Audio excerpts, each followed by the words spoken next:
What didn't y'all do well the other night? I thought we were very effective, and clinical in terms of our finishing. When you look at, the goals we scored to the shots we had, I thought we were good that way. I think we bent a little bit, like a willow, gave them some possession, even in our end of the field, but it really didn't give them clean looks and clean chances, which when you're playing against a team that plays with an overabundance of guys in midfield, that's going to happen sometimes. That's their game. But you want to make sure that they're not getting behind your defense, and I thought we did a good job of that. There's always things that you want to improve upon and get better at, your speed of play, just the cohesion, have the ball move a little bit quicker out of the back where we held our back line at times, on goal kicks and things like that. So there's always things we're working on, talking about. Was that third goal even better when you saw the replay a couple times? It was definitely a good goal. It was a good team goal, the combination. Oba's recognition of the run, but Papa being able to see the run and, hitting the pass with the right weight. And Oba, spotting Clint. He could have tried to finish himself, and just turning it from a good goal and maybe a little difficult maybe for him to finish into a very easy tap in. And so it was a great team goal, and it shows the unselfishness of Clint and Oba as well, in terms of, hey, if a guy's in a better position, I'm going to find him. I talked to Azira's college coach last week, and he said that he's so smooth that at first he just didn't think that he was working very hard. From an outside perspective, is it hard to kind of get a glimpse of how important he can be for you guys? Yeah, I think it's that's a little bit his style and just his running style. He's one of those guys, there's other guys who their arms are moving 800 miles an hour and their head's bobbing back and forth, and so you think they're working really hard when they're in fact not, and Azira's the opposite, where it is sort of smooth, so sometimes you don't think he's working hard, but also sometimes, he needs to add that little bit of burst when his game's off a little bit. It's because the explosion isn't there, and he has that explosion. That's the thing. He has that ability to change pace and to change gears, and so he's a guy. He's positionally done really well. Him and Gonzo are starting to establish a relationship. He fits in for us right now in that central position, and he's doing a good job.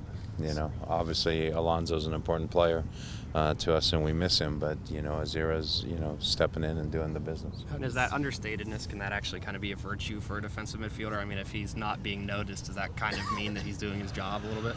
Yeah, it can.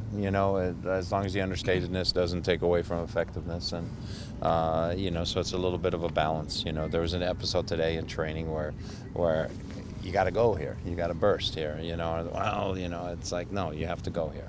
And, so you get to those points sometimes, but, there's more positives for sure. Stefan talked last week about kind of his confidence growing last year with the game experience. How much did you see him change from kind of the early part of the season to the way he was playing at the end of the year and maybe carried over this year? Well, I think he definitely improved throughout the whole season. I think a big part of it was confidence, compliments to Tommy Dutra, because, when you're out there in the soccer world, there would have probably been people last year, based on some of the errors that occurred early, that would have said, maybe it's time for a change, maybe you need to look at something different.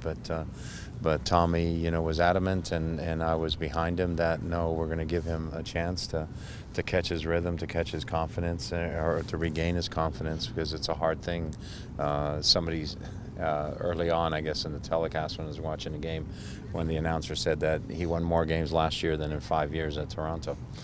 So that certainly tells you something. When you're not winning a lot of games, you're not very confident. And so I think this year he's come in and said, hey, I know what I'm about now. I'm confident again, and I know what I can pull off. And I think it got reflected with the save he made on Sunday night. So if not for Tommy, would you have considered a change last year?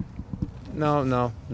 Tommy and me were in agreement the whole time, but he's the goalkeeper coach. He works with him day to day. So if he would have been adamant and saying, hey, we need to make a change, then he would have made me think about it. But we agreed on that decision, and he was in that corner, from day one. He never wavered from that, and I didn't waver from that. So it was an easy decision to make. You mentioned after the game, the 3 goals were nice, but to get that shutout was great. Talk a little bit about, why that defensive mindset, and you guys want to be a little bit better on the defensive end. Just the confidence of our team defensively. I think last year, we gave up more goals than we have in any season of the Sounders in 6. And, we realized that was too much, and we want to get that. So was everything perfect for us on Sunday defensively? No, it wasn't. There were still some errors that were there, and sometimes I thought New England didn't take advantage of that. But I thought it was important that we probably played a little bit more conservative defensively than we do in terms of how deep the back line played or where we established our line. But I think that was important because it's the same thing like we talked about with Stefan. It's just defensively getting that confidence that we can roll a shutout here and we can pitch another shutout here and we can do that. And, so it was important for us to get that from that standpoint, confidence. Had there been some sort of center back factory available to you during the offseason, what sort of qualities were you looking for a guy alongside Marshall? Looking for a guy who's good with the ball, is comfortable with the ball. Looking for a guy who's able to talk and organize. Looking for somebody who can defend one-on-one, against good, quick players, and do a good job defensively in crucial moments like that. And somebody who can hold our line where it needs to be held. So an Evans-like guy, as it turns out. He's the guy for right now. It's like I said, it's something that 6-7 games in we'll be able to tell. But I thought he did more things right than he did otherwise, and I thought it was a good opening performance. He knows there's still things he has to improve upon. Example, when you're a forward heading the ball, it's different than when you're a defender heading the ball, which is different than a midfielder heading the ball. So you got to get adjustments there. The flight of the ball is different. The guy you're challenging is a different type of individual. So there's all those little nuances that you're still building upon. He won't be the complete product as a center back until probably the beginning of next season.